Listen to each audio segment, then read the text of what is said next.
somebody anonymously, anonymous मतलब होता है, ये रीडिंग में वर्ड आता है anonymous, मतलब कि उसने नाम नहीं बताया, लेकिन मेरे को नाम पता है, लेकिन उसने मेरे को कहा कि नाम नहीं बताना। तो मैम समझ गए होंगे मैं किसकी बात कर रहा हूँ। उन्होंने कहा स्पीकिंग में दिक्कत आ रही है, तो मैं स्पीकिंग के बारे में आप सबके लिए रिकॉर्डिंग कर रहा हूँ। So I am not taking name, अगर मैम खुद बताएं तो बात अलग है, लेकिन हाँ मजाक बाद में, लेकिन हम मेन बात करते हैं because the recording is already going on. The most important thing about speaking is that you need to speak your English normally apart from OET itself. जैसे ही आप ओईटी की स्पीकिंग की तैयारी शुरू करते हो, अपने आप एंजाइटी शुरू हो जाती है।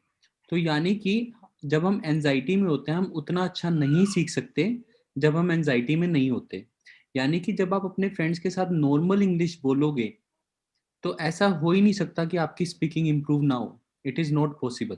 छोटी छोटी लाइंस ही तो बोलनी है, please give me glass of water, let's go, let's have fun, let's go to the market and have a cup of tea. छोटी छोटी लाइनें बनाने से ही तो बड़ी बड़ी चीजें बनेंगी ना।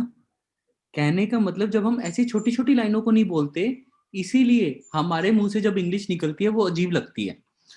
So the best tip for the speaking is that speak English normally. Second most important thing about OET is that medical data has already been given to you. Medical data तो आपको दे ही रखा है, तो आपको बोलना ही क्या है। बाकी सब तो सेम ही बोलने। मेडिकल अगर वहां पे दिया हुआ है पैरासीटामोल देनी है, तो वहां पे दिया होगा कि paracetamol needs to be given, तो आप भी तो यही कहोगे प्लीज टेक पैरासीटामोल। बल्कि line needs to be given से भी आसान होगी, please take paracetamol. The major challenge which you are not understanding is don't worry, I am here to help you. What do you need? कैसे हुआ ये incident? How did it happen? कब हुआ? When did it happen? What were you doing at that point of time? Is it something continuous और is it intermittent?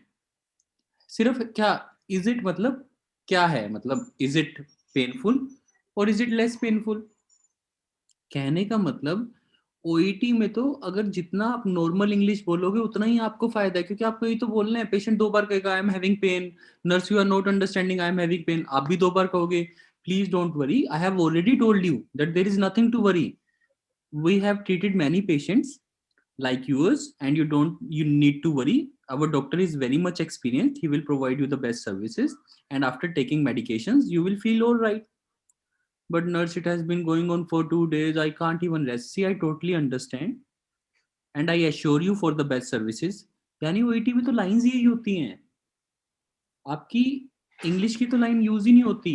जो आपके medical data है, main तो पेशेंट को कैसे हैंडल करना है, यही आपका ओईटी का स्पीकिंग टेस्ट है। तो OET is majorly about dealing and handling the patient, it's not about medical data. अगर मेडिकल डाटा की नॉलेज उसने आपसे लेनी होती तो आपको देता ही ना। तो please try and understand, do not get carried away till the time. अगर मैं 24 में से 5 मिनट स्पीकिंग, मान लो 2 बार स्पीकिंग कर लिया आज, 10 मिनट हो गया, उसमें मजाक हो गया 15 मिनट होगी स्पीकिंग, मतलब 24 घंटे में से 23 घंटे 45 मिनट्स मैंने पंजाबी और हिंदी बोली, और 15 मिनट इंग्लिश बोल के मुझे ऐसे लगता है कि कोई मिरेकल होने वाला है। ऐसे कैसे ना, इट्स नॉट गोना वर्क। 100% है और आपको भी पता है, लेकिन आप फिर भी कहते हो। आपको लगता है कि नॉर्मल में अगर मेरी स्पीकिंग अच्छी नहीं चल रही, ओईटी के टास्क को 3 बार कर लेती हूँ, एक और टास्क कर लेती हूँ, कुछ नहीं होगा। जैसे आप ओईटी का टास्क उठाते हो आप इंग्लिश से बहुत दूर चले जाते हो, क्योंकि आपका माइंड कॉन्शियस हो जाता है कि मुझे जल्दी जल्दी बोलना है, मेरे को अच्छा बोलना है। लेकिन when you will speak normal English, that is where it will improve. You will have 23 hours 45 minutes extra to learn and to improve. But if you will give only 15 minutes, it's not gonna happen. So please, और आप तो क्या पता एक ही बार करते हो दिन में, घर जाके एक बार और कर लेते होंगे फ्रेंड के साथ, उसमें भी कोई बताने वाला नहीं होता होगा। So how would it improve? अगर आप सिर्फ क्लास में टीचर के साथ भी इंग्लिश में बोलते हो तो भी आपके पास 4 to 5 hours हैं इंग्लिश इंप्रूव करने के। लेकिन अगर आप हिंदी और पंजाबी में बोलते हो तो वो घट के फिर 5 मिनट पे रह जाता है time. So it is your responsibility to improve the time.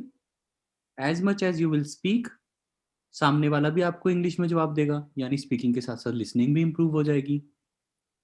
और अगर लिसनिंग भी इंप्रूव होएगी 2 मॉड्यूल्स वैसे ही कवर हो जाएंगे। जब आप बोल इंग्लिश में रहे हो, जब आप सुन इंग्लिश में रहे हो, तो इंग्लिश पढ़ भी लोगे, रीडिंग भी इंप्रूव हो जाएगी। और जब रीडिंग भी इम्प्रूव हो जाओगे तो लिख भी लोगे.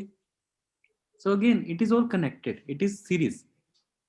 जब हम कोई अच्छा काम करते हैं, जब हम सच बोलते हैं तो सच के पीछे सच सच सच सच चलता रहता है. जब हम कोई झूठ बोलते हैं तो उसके बाद झूठ झूठ झूठ झूठ चलता रहता है. ऐसे ही ये प्रैक्टिस है. When you will start speaking in English, just one sentence, the other will respond to you in English. This sentence will become a habit. And every time you will converse with each other, that would be in English. If you will talk with each other in Hindi or Punjabi, then other person will also respond to you in Hindi. It is a vicious circle again. Vicious होता है जो बार बार घूमता रहता है. So it will never end. So it is upon you. So the best tip from my side is 100% that if we can talk in English with each other, that certainly will boost our performance and will uplift our spirits and will definitely make us a better person. And we will not be scared at all when talking in English. That is the real gist and the real crux of this particular problem. That's the solution. So if you can understand, that would be awesome. And if you do that, it's 100% assurance that you certainly will improve. There is, जैसे हमने कल word किए थे, there is no dilemma, there is no doubt, there is no ambiguity, there is no nothing dubious about it. ये सारे word हैं doubtful के लिए. dubious, ambiguity, dilemma. जब भी ये वर्ड्स आते हैं इसका मतलब confusion. There is no confusion about it. आप 100% इंप्रूव करोगे if you will talk in English with each other. That is certain. Certain का मतलब भी हमने कम किया था, डाउटफुल का बिल्कुल उल्टा. सर्टेन मतलब पक्का है. It is certain that you will learn and that is how things will be better.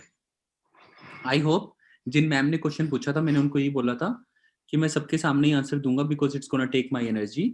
But trust me, this is the most important thing, and that is how it happens. The person who is having good English is because of this reason. The person who is having bad English is also because of this reason, that the person tries or he or she does not. It's as simple as that.